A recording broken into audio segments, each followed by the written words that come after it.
নমস্কার বন্ধুরা, সবাই কেমন আছেন? আশা করি সবাই ভালো আছেন, সুস্থ আছেন। মৌসুমি সরকার বিশেষ চ্যানেলে আপনাদের সবাইকে স্বাগত। আজ আমি আপনাদের সাথে শেয়ার করব দেশি মুরগির মাংসর রেসিপি। এর আগেও আমি একটা দেশি মুরগির মাংসর রেসিপি আপনাদের জন্য শেয়ার করেছিলাম। তো আপনারা যদি না দেখে থাকেন তাহলে আমি এই রেসিপির ডেসক্রিপশন বক্সে তার লিঙ্কটা দিয়ে দেবো, সেখান থেকেও আপনারা দেখে নিতে পারেন। দেখুন, আমি এখানে মাংসের মধ্যে দিয়ে দিয়েছি পরিমাণ মতো লবণ। এখানে আমার প্রায় 1 কেজি মতো মাংস আছে, তার জন্য আমি এখানে দিয়ে দিয়েছি প্রায় 1.5 চামচ মতো লবণ আর দিয়ে দিচ্ছি 2 চামচ হলুদ। আপনারা কিন্তু মাংসর পরিমাণটা কম বেশি করে নিলে এই মশলার পরিমাণও একটু কম বেশি করে নিয়ে নেবেন। আর এখানে আমি দিয়ে দিচ্ছি জিরে গুঁড়ো। আমি এখানে 1 চামচ দিয়ে দিয়েছি জিরে গুঁড়ো, আর এখানে দিয়ে দিচ্ছি মরিচের গুঁড়ো। আমি এখানে 1/2 চামচ মরিচের গুঁড়ো দিয়ে দিচ্ছি রসুন। আমি মাংসটা রান্না করার জন্য রসুনটা থেতো করে নিয়েছি। আপনারা চাইলে কিন্তু গোটা রসুনও দিতে পারেন বা আপনারা বেটেও কিন্তু এটা ব্যবহার করতে পারেন। আর দিয়ে দিচ্ছি লঙ্কা। আপনারা নিজেদের পরিমাণ মতো লঙ্কাটা দিয়ে নেবেন। আমি এখানে 7 থেকে 8টা লঙ্কা দিয়ে দিচ্ছি। আর এখানে দিয়ে দিচ্ছি পেঁয়াজ কুচি। আমি এখানে বড় সাইজের 2টো পেঁয়াজ কুচি দিয়ে দিয়েছি। আর এখানে দিয়ে দিচ্ছি সর্ষের তেল। আমি এখানে 2 চামচ দিয়ে দিয়েছি সর্ষের তেল। এই রেসিপিটা বানানোর জন্য আপনারা কিন্তু অবশ্যই সর্ষের তেল ব্যবহার করবেন। আর দিয়ে দিচ্ছি এখানে লঙ্কার গুঁড়ো। আমি 1/2 চামচ মতো লঙ্কার গুঁড়ো দিয়ে দিয়েছি। আর দিচ্ছি 1 চামচ ধনে গুঁড়ো। আপনারা চাইলে কিন্তু এর মধ্যে বাটা মশলাও ব্যবহার করতে পারেন। আমি এখানে সমস্ত কিছু গুঁড়ো দিয়েই করছি। এখানে গুঁড়ো মশলা দিয়ে করলেও কিন্তু এই মাংসর রেসিপিটা ভালোই লাগবে খেতে। আপনারা বাড়িতে এইভাবে অবশ্যই একবার ট্রাই করতে পারেন। দেখুন, আমি এখানে ম্যারিনেট করে নিয়েছি। 10 মিনিট এটাকে রেস্টে রেখে দিচ্ছি। অন্যদিকে আমি একটা কড়াই বসিয়ে কড়াইটা ভালো করে গরম করে নিয়েছি। এবার আমি কড়াইয়ের মধ্যে দিয়ে দিচ্ছি 2 চামচ মতো সাদা তেল। আপনারা চাইলে এই কাজটা সর্ষের তেলেও করতে পারেন, আমি এখানে সাদা তেলে করছি। এবার এর মধ্যে দিয়ে দিয়েছি একটা তেজপাতা আর দিয়ে দিচ্ছি একটা ছোট সাইজের পেঁয়াজ কুচি। দেখুন, আমি এখানে কিন্তু একদম ছোট সাইজের একটা পেঁয়াজ কুচি দিয়ে দিয়েছি।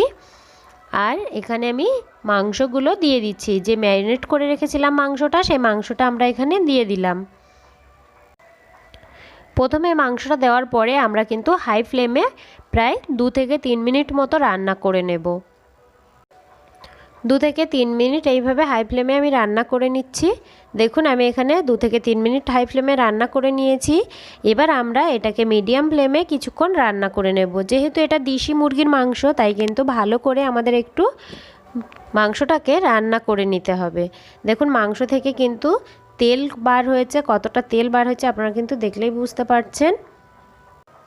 এইভাবে কিন্তু মাংস রান্না করলে খেতে খুবই ভালো লাগে। আপনারা বাড়িতে অবশ্যই ট্রাই করবেন। গ্রাম বাংলার দিকে কিন্তু এইভাবেই মাংসটা বেশিরভাগ রান্না হয়। তো আমিও সেইভাবে আপনাদের করে দেখালাম। আপনারা কিন্তু বাড়িতে এইভাবে অবশ্যই ট্রাই করবেন। ভিডিওটা ভালো লাগলে লাইক কমেন্ট শেয়ার করতে ভুলবেন না। আপনি যদি আমার চ্যানেলে নতুন হয়ে থাকেন, পরবর্তী ভিডিও নোটিফিকেশন সবার আগে পেতে চ্যানেলটিকে অবশ্যই সাবস্ক্রাইব করে রাখবেন। পাশে থাকা বেল আইকনটি অন করে অল নোটিফিকেশন অন করে রাখবেন। দেখুন, আমি ঠিক এইভাবে মাংসটা ভালো করে একটু কষাই করে নিয়েছি। এবার আমি এর মধ্যে দিয়ে দিচ্ছি আদা বাটা। আমি এখানে 2 চামচ মতো আদা বাটা ব্যবহার করেছি। আপনারা কিন্তু এই আদাটা আগেই দিতে যাবেন না, তাহলে কিন্তু কড়াইতে লেগে যাবে, মাংসটা ভালো করে কষাই করতে পারবেন না। আদাটা দেওয়ার পরে আমরা ভালো করে একটু কষাই করে নিয়েছি। দেখুন, ঠিক এইভাবে ভালো করে কষাই করে নিলে কিন্তু আদার কোনো কাঁচা গন্ধ এখানে থাকবে না। আমি প্রায় 15 মিনিট মতো মিডিয়াম ফ্লেমে এটাকে রান্না করে নিয়েছি। এইভাবে এটা আমার এখানে রান্না হয়ে গেছে। এবার আমরা এর মধ্যে দিয়ে দেব জল। আমি কিন্তু এখানে গরম জল ব্যবহার করেছি। আপনারা চাইলে এর মধ্যে একটু ঠান্ডা জলও ব্যবহার করতে পারেন, তবে গরম জল ব্যবহার করলে খেতে খুবই ভালো লাগে। দেখুন, আমি এখানে 10 মিনিট মতো হাই ফ্লেমে ফুটিয়ে নিয়েছি। আর আমি এই জল দেওয়ার সময় এখানে দিয়ে দিয়েছিলাম কিছুটা আলু। আমার রান্নাটা হয়ে গেছে। এবার আমি এর মধ্যে দিয়ে দিচ্ছি গরম মশলা। দেখুন আমি এইভাবে সার্ভ করেছি, আপনারা কিন্তু বাড়িতে এইভাবে অবশ্যই ট্রাই করবেন। এই রেসিপিটা কিন্তু খেতে খুবই ভালো লাগে। আপনারা বাড়িতে এইভাবে অবশ্যই ট্রাই করুন আর আমাকে কমেন্ট করে বলুন রেসিপিটা আপনাদের কেমন লেগেছে। সবাই খুব ভালো থাকবেন, আবারও চলে আসবো আপনাদের সাথে নতুন একটা রেসিপি শেয়ার করার জন্য। ততক্ষণ আপনারা এই রেসিপিটা অবশ্যই বাড়িতে ট্রাই করুন।